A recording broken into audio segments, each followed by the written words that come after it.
Hey everybody, it's John Hale again here, and today, along with Night Stalker, I got the Masters Universe Classics General Sundar showed up at my door, and he comes in the standard little brown shipping box.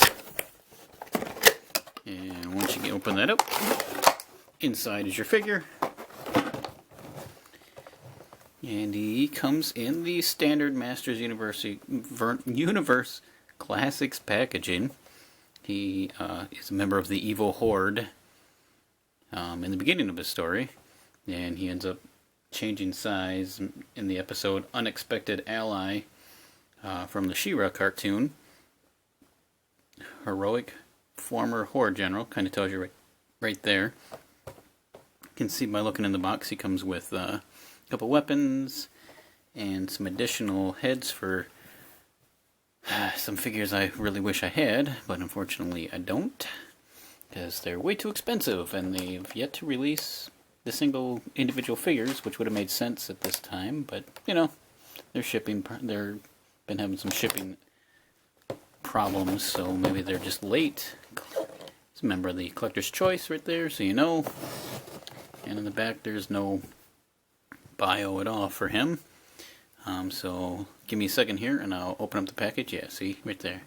Don't have any of them, because like they sell for close to $150 for each individual one, and it's crazy for a $20 toy. Hopefully they will release some single carded or maybe even Super 7 when they get the license will, so that they can make use of these heads. Give me a second here, I'll get him outside of the package and we'll take a closer look. Here we have General Sundar out of his package, and right off the bat I have to say he looks pretty cool. I liked the detailing in his boots, are great. He's got silver paint on his knees and on some of the little joints, or what are these little knobby things are here.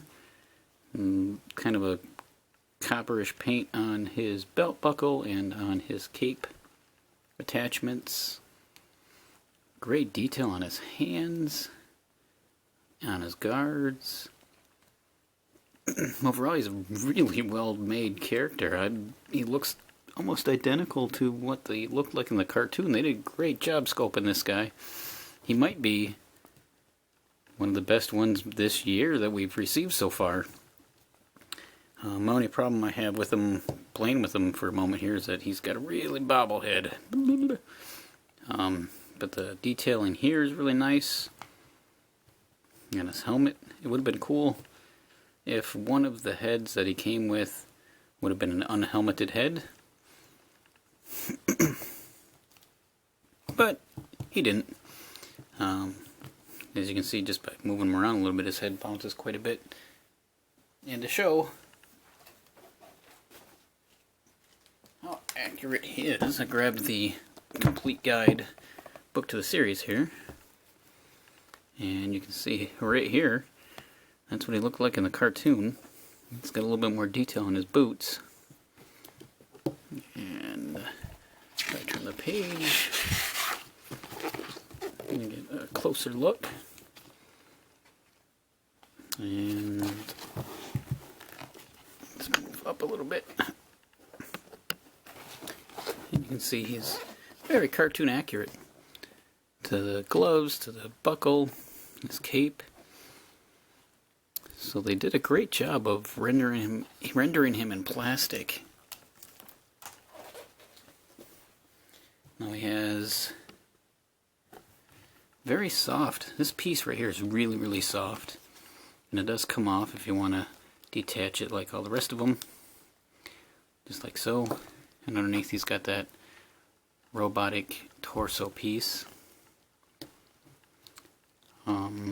The only problem is the cape is not removable. It is attached from his shoulders up. So his head does move all the way around, and it goes up and down on his own quite a bit. He does have the standard shoulders that go up and down and around.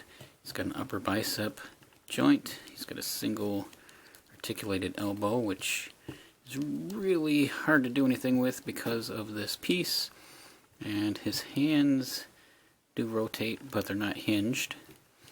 And he has the ab crunch, which crunches a whole lot back and forward quite nicely. His hips are a little loose. They do go out quite far. They go forward pretty good and back a little bit. No, they do rotate at the top, but there's no upper thigh rotation.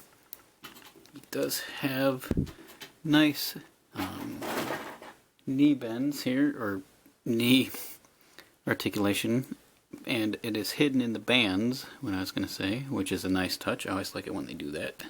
So it doesn't even look like there's a point of articulation there. Nothing, of course, down here because of the boots, but the ankles do go forward and back. Well, they go back a little bit. They don't seem to go forward at all. And there's no pivot on these ones. So he's not as poseable as the rest of them, even though he does look fantastic. Nice work on his eyes. He's not cross-eyed or anything. He does come with a few accessories. Comes with these little pistols. You can put one in each hand. They fit in really well. They've got the same silver paint as on the rest of his outfit, so they blend in really well with him. And they do fit in his holsters on his hips. He's got one for each one. And they fit in almost. His body gets in the way a bit. You have to play with his legs some. There's one. And two. So they do fit just fine into both of his hilts. And he comes with this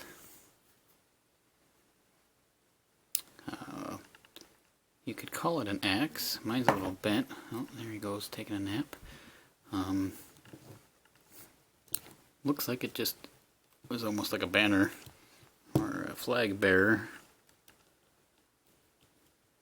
It's an odd looking piece. It has almost looks like a kind of flute like parts, little horde symbol there. And then he comes with 3 alternate heads for horde troopers. As I said, I don't have any because I was not collecting these when they first came out, and their 2-pack for them is insanely expensive, and even loose they're still like $90, but you can put the original Stormtrooper head here, which I believe was from the episode where they kidnap Adora. This face here, which has great detail in the face. It's kind of like a beast horde trooper. Man, they put a lot of detail into it. Too bad a little bit of the yellow paint got on here, but I can probably take that off with a little nail polish remover. But fantastically done face. So much little detail into this little thing. And then there is the aqua kind of scuba diver figure here. So I'm still hoping that they'll release a single pack of the Horde Trooper, so we can get a couple for those of us who missed them and don't want to pay $200 for a $20 figure. But overall, I definitely like this figure. I do not believe he is sold out either from Matty Collector at this moment. It's weird, he's got some kind of odd little design on his neck. Probably the robot body, they just painted that part flesh colored so that it blends in. I'd pick this one up, definitely, if you can get him still for the regular price. Oh, he's just a really cool looking figure. He can fit in with either your Filmation or your regular Classics figures. Cape's kind of soft, which is good. Looks kind of robotic. See, if they would have made it so the cape came off and you could take his head off and put these on, but without it, it just looks kind of silly. The Horde Troopers didn't wear capes, so I don't know. I don't know what I'm going to do with these right now. Hopefully wait and get another Trooper. That would be great. Matty Collector, before you leave us, give us a single-carded Horde Trooper. Anyway, thanks for checking out the video. If you liked it at all, give me that thumbs up. If you hated it at all, give me the thumbs down. Maybe let me know what I can do to make these a little bit better or more interesting for you. And as always, subscribe for more videos, check out my channel, and thanks for watching.